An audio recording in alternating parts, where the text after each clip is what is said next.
You will hear a number of different recordings, and you will have to answer questions on what you hear.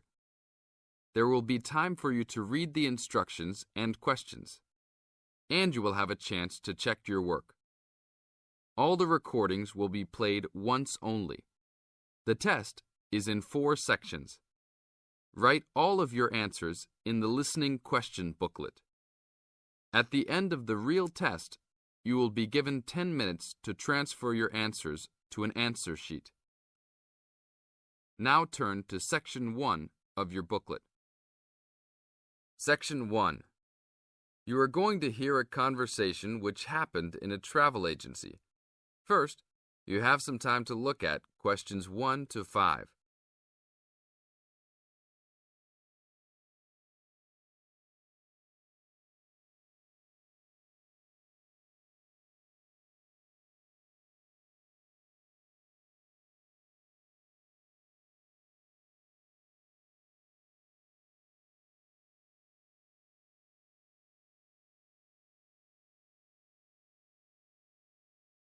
Before we start the test, look at the example of your question booklet and listen to the tape. Hi, I would like to make a reservation for a round-trip plane ticket from London to New York. Welcome to the Student Travel Agency. London to New York. Let me see if we have any student specials for that flight. Yes, we do in fact. What days would you like to fly? I am looking for a flight around the 10th of October or so. In the tape, the man says he will fly from London to New York. Therefore, A is the correct answer. Now we will play the recording. Listen to the tape and answer questions 1 to 5. Hi, I would like to make a reservation for a round-trip plane ticket from London to New York. Welcome to the Student Travel Agency. London to New York. Let me see if we have any student specials for that flight. Yes, we do in fact. What days would you like to fly? I am looking for a flight around the 10th of October or so. And how about your return date? Ideally, the 31st of October. Let me check our computers to see if these dates are available. Are you looking for economy class or first class? Economy class will be just fine. We have an open flight on the 10th, but for your returning flight, the 31st of October is already fully booked. If you want to upgrade to first class, there are openings for the 31st. Just a few seats left, though. How much do I have to add for first class? First class will be around 20 to 25% more. Well, that is not worth it. I would rather just fly on another day. Do I have any other options? There are open seats back to London on the 1st of November. There are openings for first class that day too. No, I won't be able to do that because I have to work. Is there anything before the 31st? Maybe the 30th or 29th? Let me check. You can fly on the 29th, but not the 30th. The 29th is a little bit early. Is there any way I can be on a waiting list of some sort? Of course, but you should still confirm a return date just to be safe. OK. How about if I book a return date on the 29th and add my name to the waiting list for the 31st? Can I do that? Sure, I can do that for you. Do you also want to add your name on the waiting list for the 30th also? I would recommend this in the scenario that you do not get the flight for the 31st. That is a good idea. How much will the round trip cost? I will calculate your price for you. Your total will be £565, not including tax. Now look at questions 6 to 10.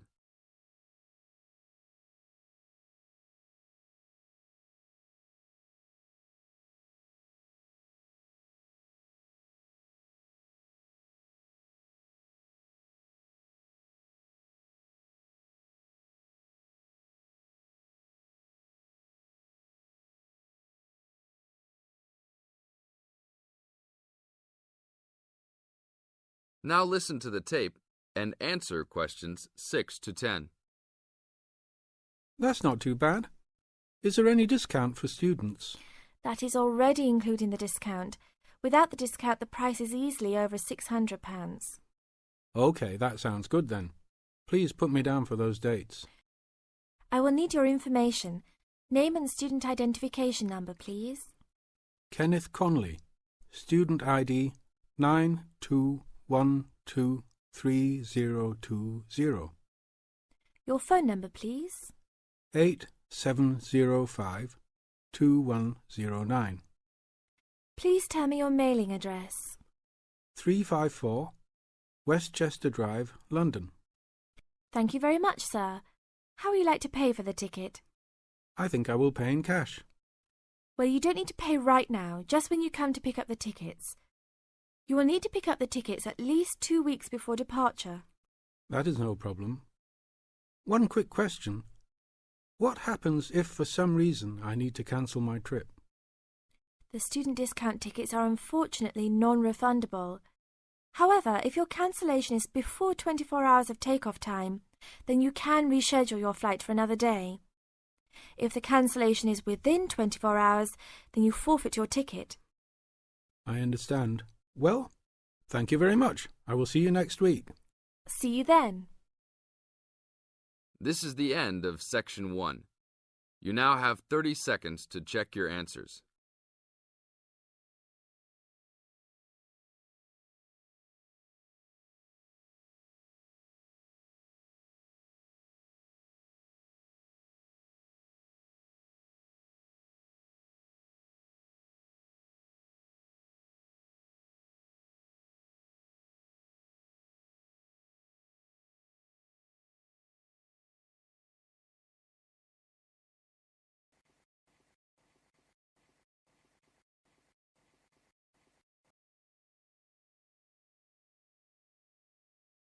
You will hear a speech given by the head of a company to some new employees. You have 30 seconds to look at questions 11 to 16.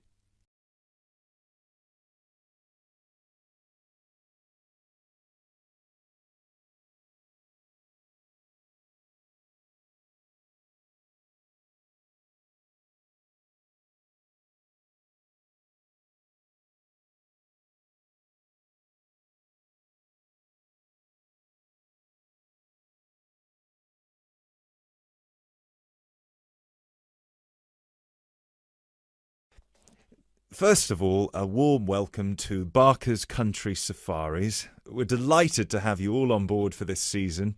I know you've all been told a bit about the company when you had your job interview, but I thought it would be worth telling you a bit more about ourselves. Barker's was set up 10 years ago by myself, John, and my then girlfriend and now wife, Nancy. We started it initially just as a hobby. We felt that there was a good opportunity to share our love of the countryside in this part of the world with the many visitors who come here. As you know, most people come for the beaches in the summer, but there is so much more to the region, and this is what we wanted to exploit. Nancy and I were born near here, and as teenagers we went climbing, kayaking, white water rafting, potholing, and just straightforward walking. This district is in our blood, and we love it. While we were still at university, we started taking small groups of visitors out into the national park in Nancy's brother's old Land Rover. We'd drive them around the back lanes and into the forest. We'd also organise rock climbing tours for friends of friends. Then, each year, without us having to advertise, people came back to us to ask for more excursions and trips. So, 5 years ago, we gave up our other jobs to focus full-time on Barker's Country Safaris. Now, 2 years after that, we set up the activity tour part of the business, and 1 year ago, we expanded into organising activities for school groups during term time. Obviously, this was a massive challenge with all the health and safety requirements, but it's proving a great success.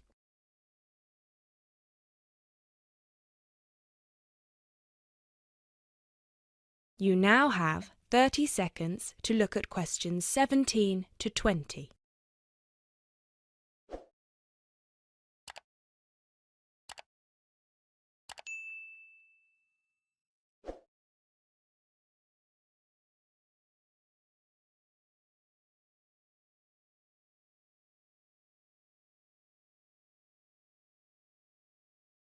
Anyway, we'll certainly not be dealing with school parties during the summer holidays.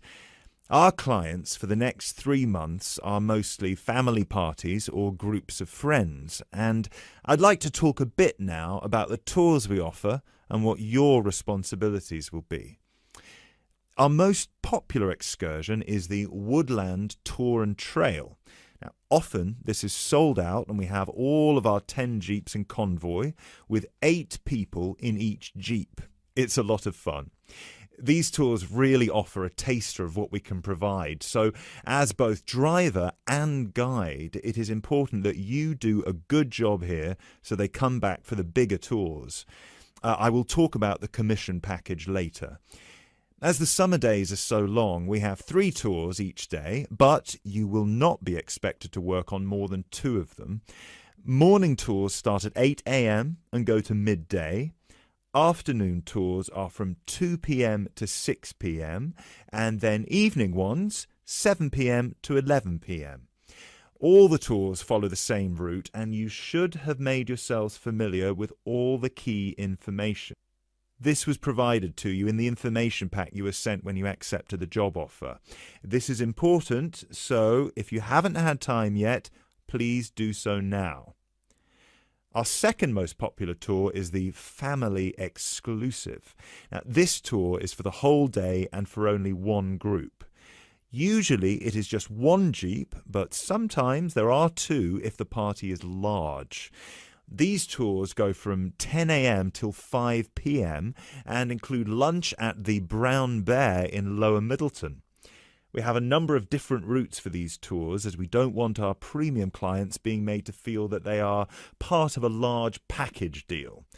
You will be told which route to take with your weekly schedule. Now, I'd like to move on to these specialty tour packages. These are the ones that we are keen to book people on once they've done the Woodland Tour and Trail trip.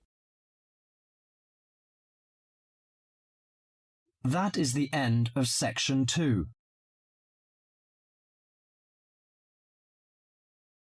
You now have half a minute to check your answers.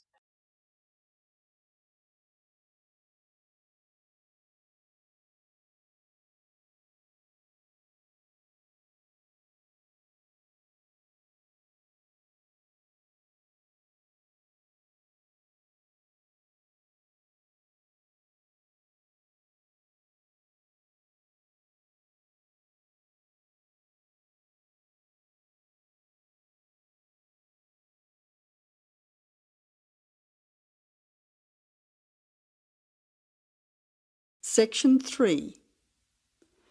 You will hear an interview with Professor Green from a local university which enrolls a large number of overseas students in its courses. He is talking to Indra, a student representative, about the importance of attending lectures. First, you will have half a minute to look at questions 21 to 30.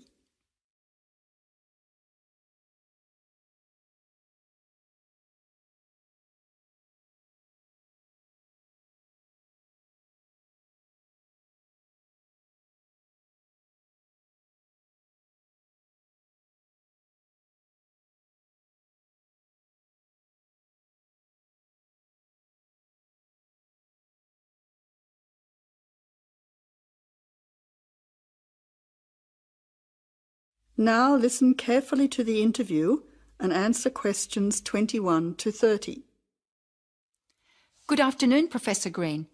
Thank you for your time today.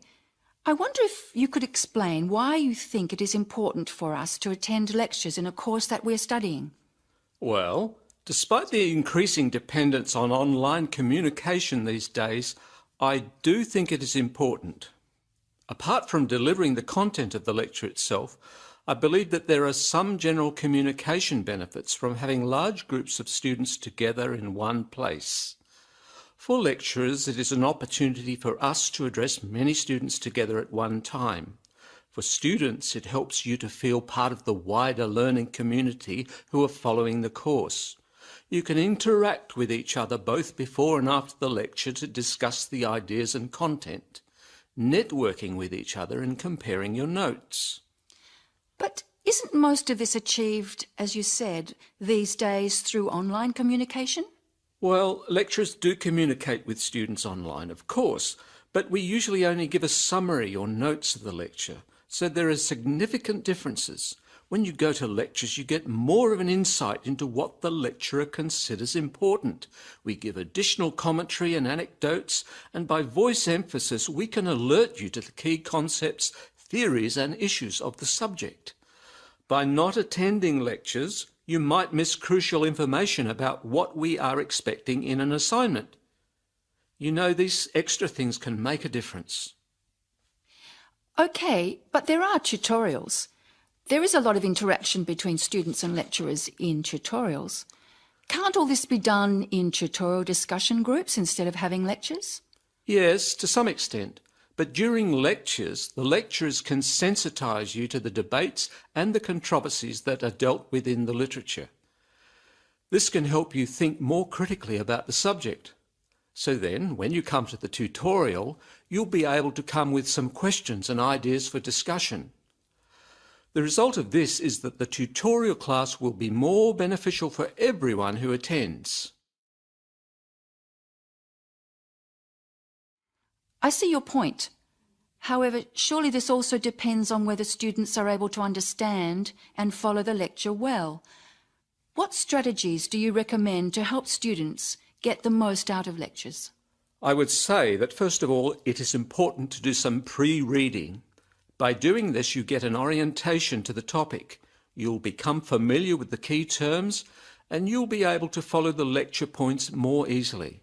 I also think it is good to arrive early to collect handouts and to find a seat where it is easy to see and hear what is going on. Then, importantly, during the lecture itself, you need to be attentive. I know from experience that it is often difficult to be attentive. What can students do to improve their attentiveness during the lecture? I think that there are two keys to following a lecture successfully: using the visual cues and using active listening techniques. By maintaining eye contact with the lecturer and following how the lecturer makes use of the slides, whiteboard and so on, you are using the lecturer's visual cues, which help make the structure of the information clear and give you a sense of what's important. Then, using active listening techniques will also help you to process the information. What do you mean by active listening techniques? Well, you need to pay attention to the methods the lecturer uses to highlight important information. As I said before, in the spoken language of a lecture, we get the benefit of things such as stress and intonation, use of examples and anecdotes, as well as the language signals used to show relationships between ideas. Yes, I see what you mean. These things will be missing in written summaries. And what about taking notes? Does that help? Taking notes helps you to concentrate, so I would certainly advise you to do that. It's difficult to listen and write good notes at the same time, so it does take some training. Yes, taking notes needs a lot of practice, I've found. Do you have any other advice? Well, I can't finish without stressing the importance of formulating questions while you are listening. During the lecture, you should ask yourself questions about the content of the lecture and the points you are following. Ask questions like, what are the benefits or problems? What other examples are there? How does it work? Why does this happen? This will keep you focused and actively engaged in the content of the lecture.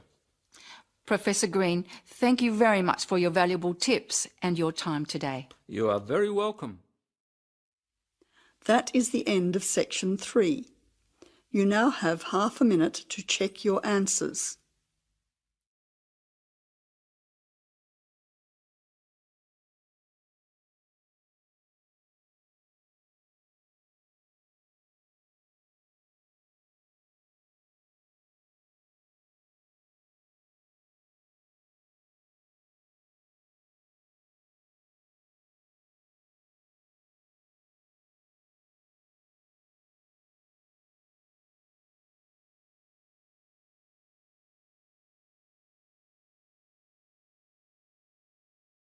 Section 4.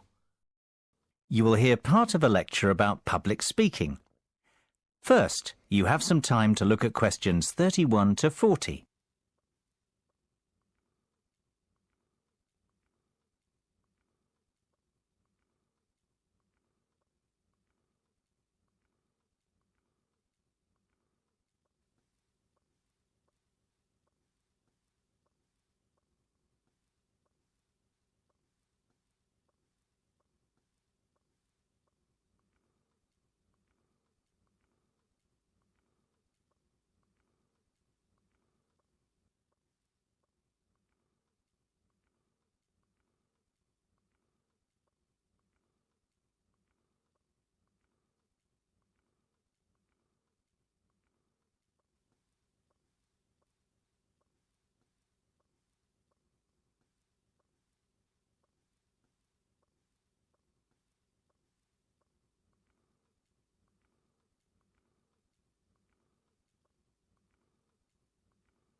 Now listen carefully and answer questions 31 to 40.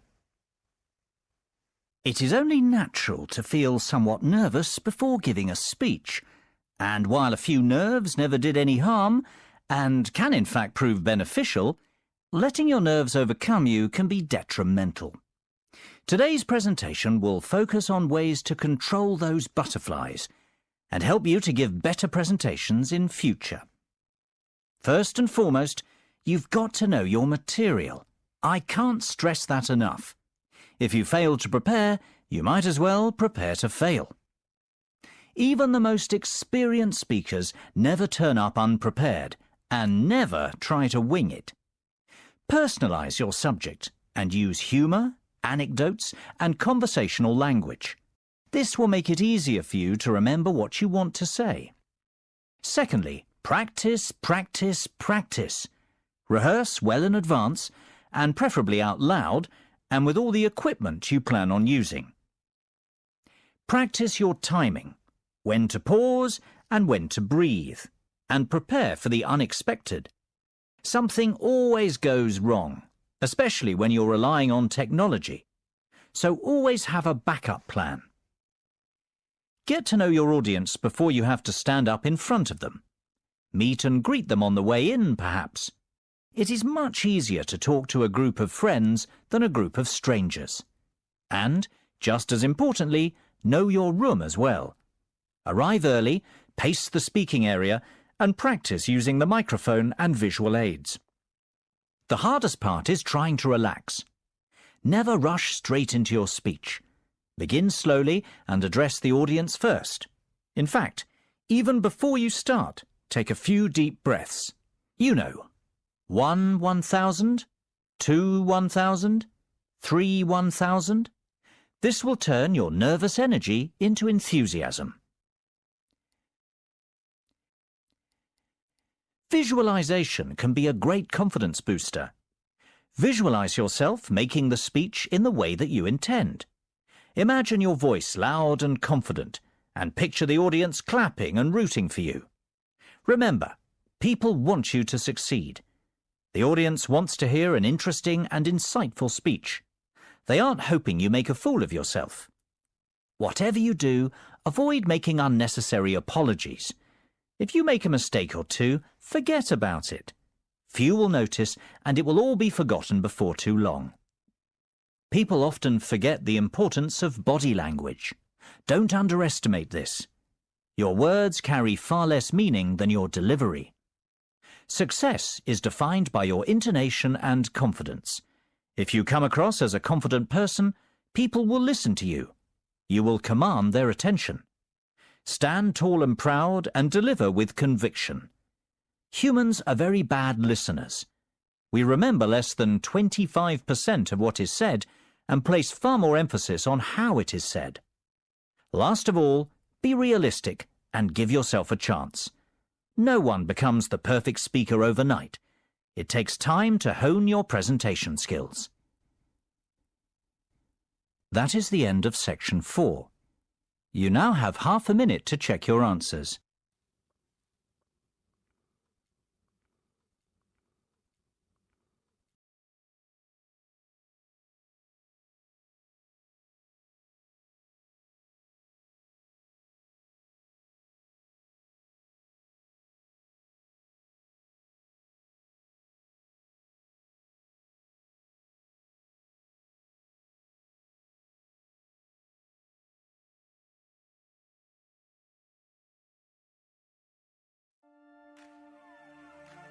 That is the end of the listening test. In the IELTS test, you would now have 10 minutes to transfer your answers to the answer sheet.